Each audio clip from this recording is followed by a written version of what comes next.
Hello, thank you for joining Choice Cybersecurity's sales training. Today's webinar is the first class in our 6-month series designed to teach MSPs how to expand their business with security and compliance services. We will continue to hold one sales training course monthly for the next 6 months.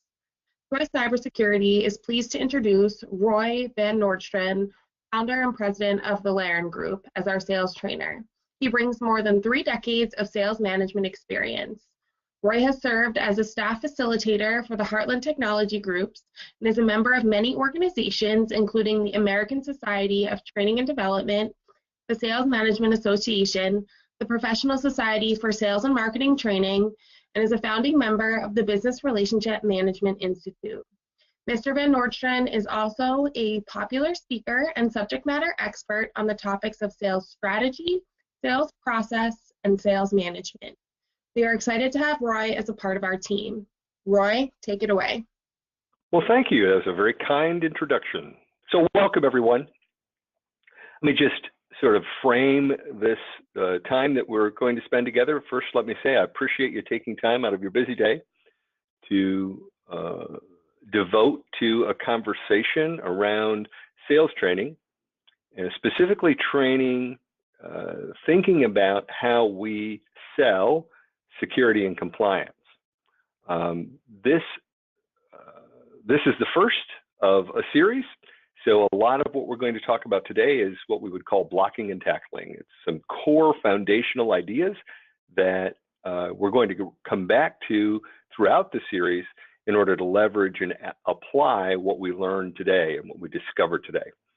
So if you have questions as we move forward, please post them, and the more conversation we can have, the more collaboration there is, the more value there will be. So let me just say a little bit about my practice with the Laren Group. We work with managed service providers primarily, not exclusively, but a lot of our practice is with managed service providers all over North America, and to help them grow sales faster. So what we're wanting to pay attention to is volume of revenue produced and the velocity of revenue produced.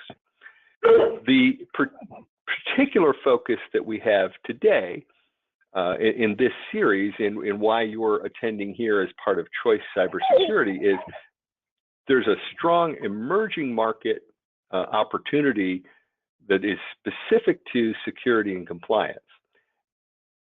Through this series, we're going to explore how this is both the same as and different than the other kinds of things that you sell. So that's a picture of me. Some of you have probably met me. I've been around the channel for many years, so some of you I'm sure we've met before. So first of all, a set of assumptions. You're here for a reason. You know, if you were completely satisfied and delighted with MSP practice, and I'm sure there are some that are, you wouldn't be spending your precious time here today thinking about and engaging with a conversation around growing sales. So one thing, you're here for a reason because you see an opportunity or you have an aspiration to improve your sales. You're also here because you've identified that Choice Cybersecurity is a powerful force in the marketplace to enable you to reach places and present value to your customers that you couldn't otherwise accomplish. So thank you for taking that time and committing to that. In other parts of the webinar series that Choice Cybersecurity is positioning as their value in the marketplace to you, you have heard, Steve certainly talks about this, there's a difference. What it was is not what it is. So what it was when we were in the SMB space and we had small managed service practices, we were essentially driving 36 to 60 month refreshes on on-premise servers and all of the infrastructure that goes with that. The cloud has dramatically changed that rhythm of project opportunity. So I'm sure I don't have to tell you that those projects aren't available anymore.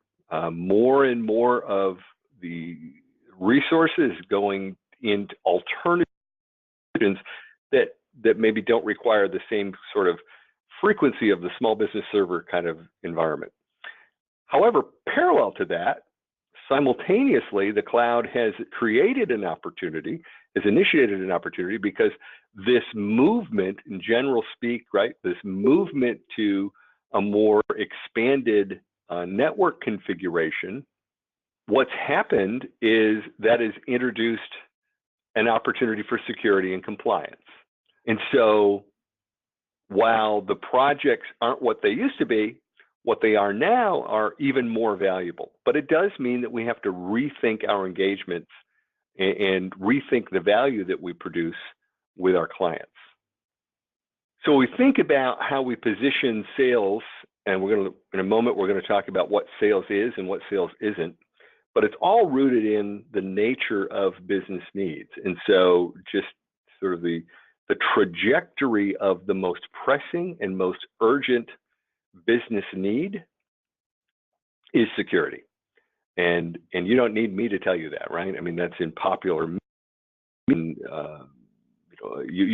seems we can't go a day without hearing some additional commentary or evidence, social proof that security is a concern. Later in the series, when we get to our conversations around positioning the assess and the address, we'll talk more about specifically what the implications of that security business need is.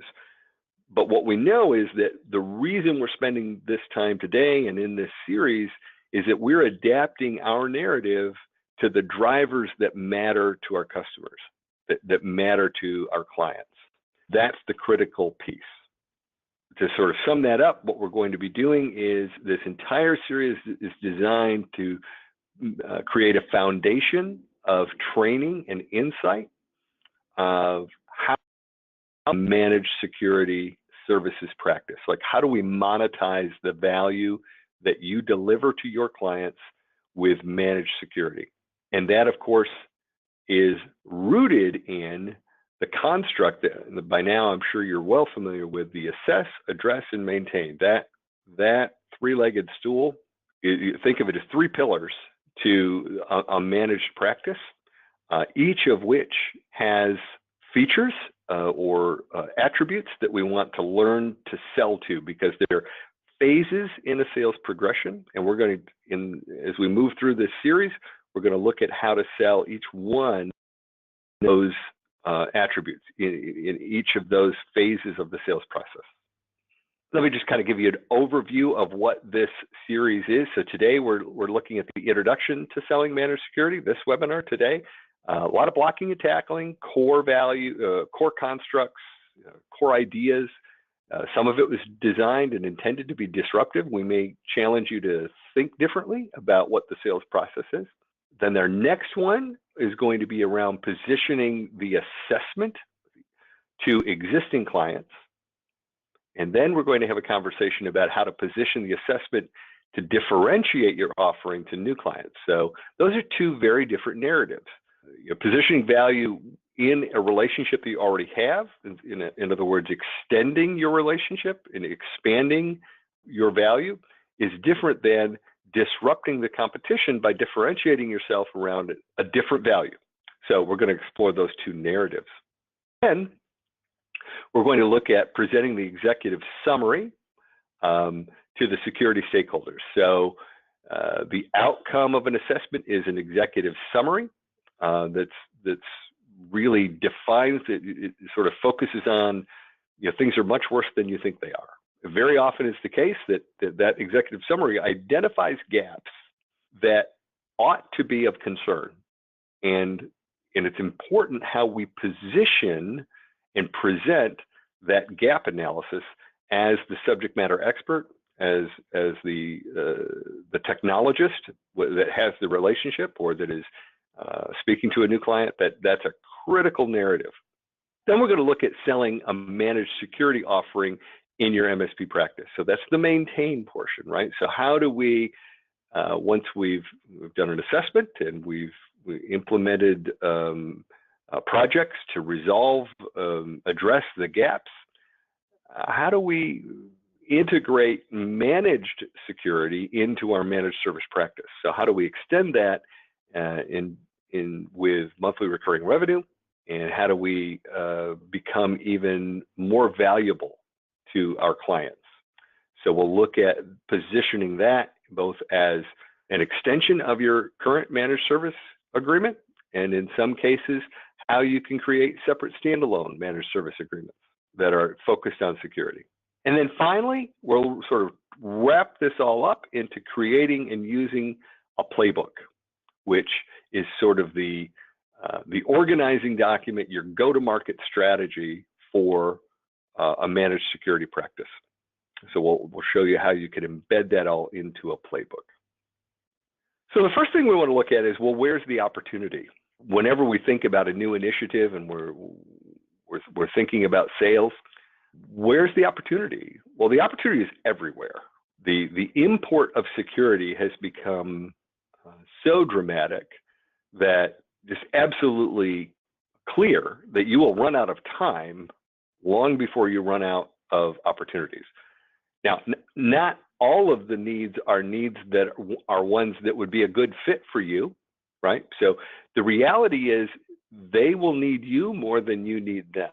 And that's a great place to be as a highly specialized service.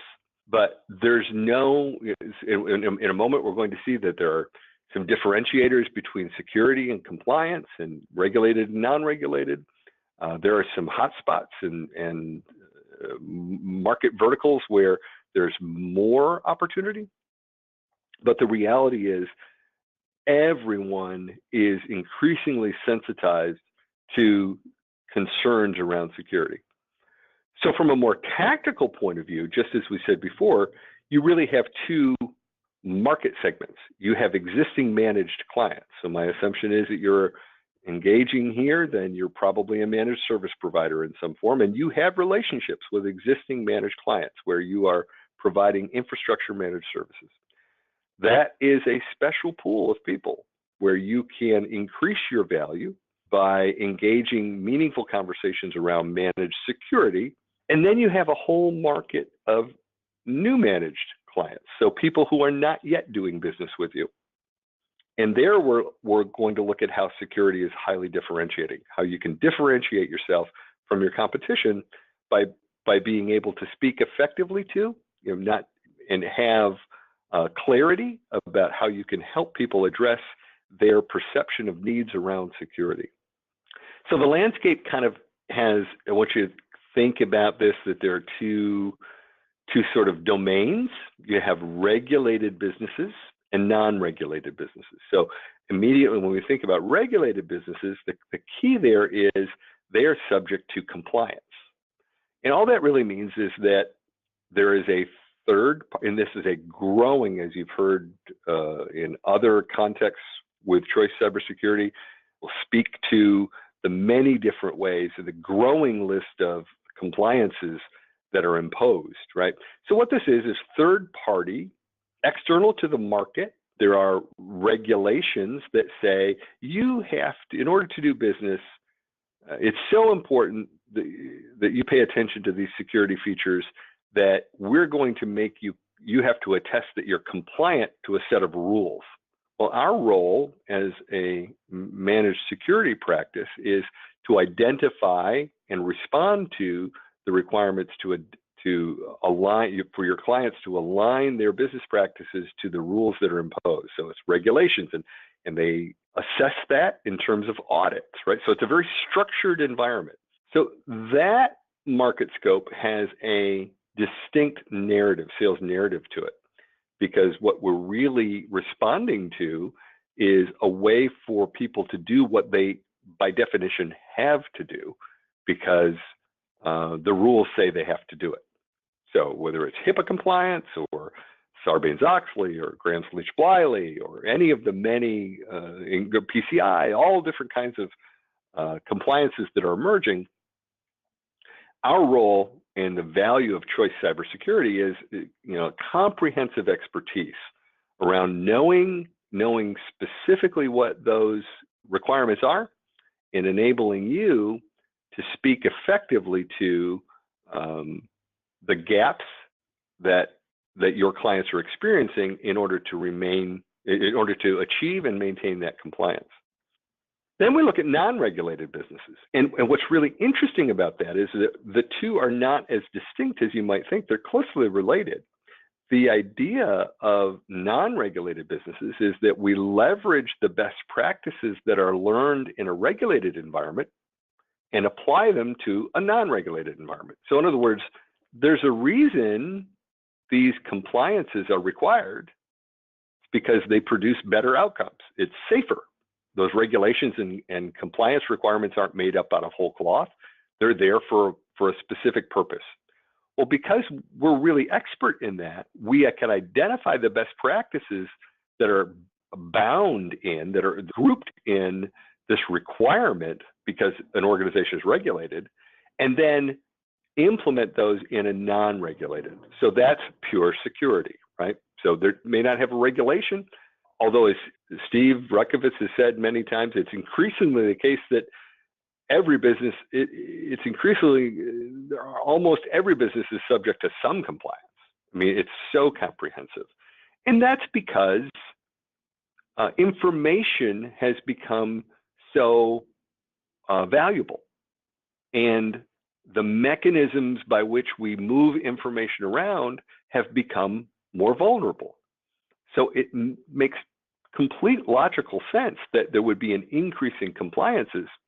So now in a non-regulated environment, we find market advantage and best practices. So work with an organization, say, you may not be subject to a compliance, but use your security initiatives as a differentiator from your competition.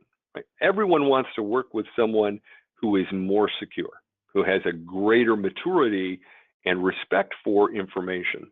That's sort of what the security landscape looks like. And we're going, as we move through the series, we're going to be looking at both of those environments. They're not mutually exclusive. There's just a slightly different narrative and a different value proposition can relate to both a regulated business and a non-regulated business. I have a client in the Midwest, roughly $8 to $10 million managed service practice that has evolved over 12 years, I guess, and they're highly specialized in the financial industry, banks and credit unions. What they've found is they've got very strong market presence, great deal of market share in the banking and credit union space. But what they found is that what they've learned there, and not just what they've learned, but the nature of their managed service stack, right? The nature of their service is highly applicable as a best practice to non-regulated businesses, to organizations that aren't banks or credit unions. And that's really enabled them to have a highly differentiated sales narrative when they go into the marketplace and talk to a lumber yard or an accounting practice or a law office or any number of other kinds of SMB space. They can speak to the experience. They can speak to positive, grounded stories of success in how they have been able to extract the best practices of a highly controlled, compliant, regulated environment and create value by delivering that to their non-regulated clients. So the first thing we have to do is kind of rethink the whole selling thing. And so we start with this. Sales is the pointy end of the arrow. And what do I mean by that? It's important to recognize, let's unwind everything back, take a big giant step backwards, and now we're going to rethink selling. We're going to spend some time just thinking about what sales is. First thing we have to recognize is that sales is not something you bolt on to the side of your organization. Sales is the pointy end of the arrow. Everything in your organization is derivative of revenue. Everything in your practice of managed services, in your service factory, everything is derivative of the revenue you bring in. Doesn't matter how effective and efficient your engineers are, or how smart you are, or how proficient you are, or even the quality of your service is irrelevant. It produces revenue, right? Because revenue is the pool of dollars to achieve all of those wonderful things. So that's sometimes a challenge. It seems a little obvious, but it's sometimes a challenge for technology companies to get out of the thinking that sales is something that I can bolt onto the side. No, sales has to be the driver of everything you do, because everything in your organization is derivative of the revenue that comes in. So now there's a wake-up call. So you take one thing away from this webinar today, when thinking about sales, it's not about you or your products or your services. It is about your prospects' needs, period. It's about your prospects' needs. In fact, the only thing that matters in every conversation that you have, the only thing that matters is your prospect or customer's perception of their needs. Not even what their real need is, but their perception of their needs. That's why we find that often you sort of organically or naturally and find yourself in conversations where you are teaching people, you're educating people about, well, what you think is the situation or what you think the problem is not what the real problem is, because you have a strong expertise where you have a deeper insight into technology challenges than your customer does. And that's exactly as it should be. And that's why you are the subject matter expert. But in some cases, you can't fix stupid. And some people will just be stupid, right? I mean, our clients aren't any smarter or dumber than the population as a whole, so that we've got a natural bell curve. The reality is this: what we have to engage with in the sales narrative is that perception. That's the driver.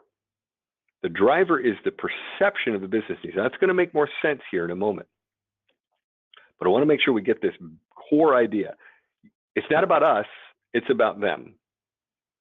It's not enough, another way to say this is, it's not enough that you know what the right practice is until and unless your client recognizes that and perceives that they have a gap or a need. It won't matter what you say. It won't matter that you know it. What we have to do is engage conversations that enable them to see that gap. Okay, so now we add another little block, right? So we're sort of putting the pieces together here. Now let's add another block. And this slide is really, I call it the geometry of sales. Sales conversations are about you have to stay inside this triangle. Think of it this way. This is a structure for a sales narrative or sales conversation. If you're not talking about how you can help your client or prospect grow their revenue, reduce their costs, and or improve their efficiency, then you're not having a meaningful conversation. Grow revenue, reduce costs, and improve efficiency. Now, why do I say that? Because the reality is, we also say that you want to be having conversations with this, we commonly call the C-suite, right? You want to be talking to C-level makers. Well, C-level decision makers, this is what they care about. They don't care about the technology. They don't have an emotional attachment to the devices or configurations that you produce. What they have an emotional and necessary attachment to is growing revenue, reducing costs, and improving efficiencies. That's their world. They don't wake up in the morning wondering, I wonder if I should rethink that Cisco switch. That's not their world. They wake up in the morning saying, today, what am I going to do today to advance the ball on increasing revenue, reducing costs, and improving the throughput capacity of my organization? Security comes to play in a very interesting way. So where does security fit in that geometry? Well, it's largely in the reduced costs, and that's interesting because it's about risk. Any mature business person would say that risk is a cost. But it's a different kind of cost because it doesn't show up on the P&L, right? Where's the line item on the P&L for risk? Well, you could say insurance premiums is sort of a holding account, right? A proxy for some perceived, a reserve, maybe. The idea is that risk is the potential of a future cost. It is in many ways, even though it doesn't commonly or evidently show up on a P&L, it's the most compelling cost to control because it's unpredictable, because we don't know what it can be. So within the geometry of sales, one of the strongest and most compelling conversations you can have is around reducing the cost of security and compliance, the cost associated to security and compliance. Now, it's also interesting that by improving security and compliance, you will grow revenue because you will better be able to differentiate yourself from your competition, whether you're a bank or a law office or an accounting firm or a drugstore. Being able to, or an engineering company, paying attention to security and compliance best practices will enable your clients to be more competitive in their marketplace. And so they grow revenue. And it also, of course, improves efficiency because we increase the throughput capacity. The collateral benefit of improved procedures and processes enables people to do safe work faster. And so that increases productivity. So that's the geometry of the sales conversation. We'll come back to this in future sessions and talk more about how our narratives fit into this. Sales is the pointy end of the arrow, right? It's not about you, it's about them. The only thing that matters is their perception of need. And we know that the focus of our narrative has to be inside that geometry, right? The triangle of growing revenue, reducing costs, and improving efficiency. At the core of all of this, right, the center point, this is sort of the pivot slide for understanding everything that we're going to talk about in being an effective sales professional or building your sales practice, is it's all about a conversation. And this is what's different. For 110 years, generally speaking, we set a starting point for the business-to-business sales at around 1905 or so. And for all of this time, generally speaking, salespeople have been taught that their role is to manipulate and control people and get them to sign on the line which is dotted. Some of you will remember that powerful line of Alec Baldwin in David Mamet's movie Glengarry Glen Ross. Get them to sign on the line which is dotted. The reality is that's not what sales is at all. Sales is not about getting people to do something. Sales is about creating a conversation. Sales is about enabling conversations that produce the opportunity for mutually beneficial outcomes. So I'll tell you. So there's a based in Bentonville, Arkansas, called Walmart. Some of you may have heard of them. And this is maybe 8 or 9 years ago now. Walmart at that time had 3,500 people in their organization who bought things. So 3,500 people were in procurement. They were buying things. And on average, those 3,500 people met with 4 salespeople a day. Do the math, it's an enormous, very large number of sales calls. Well, when you're the biggest in the world at something, you can afford to experiment. So Walmart took 500 of those 3,500 people and they moved them over to a different building. And they said, you know what, nothing changes. Your pay isn't different, your hours aren't different, your same managers, supervisors, same KPIs still apply. Everything is the same, except you don't meet with salespeople. In fact, they don't even know where you are. And then they measured the results.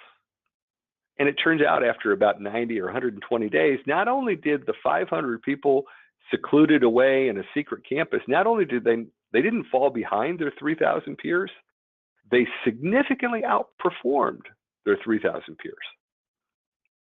Why? Well, because they weren't wasting their time with 4 sales calls a day.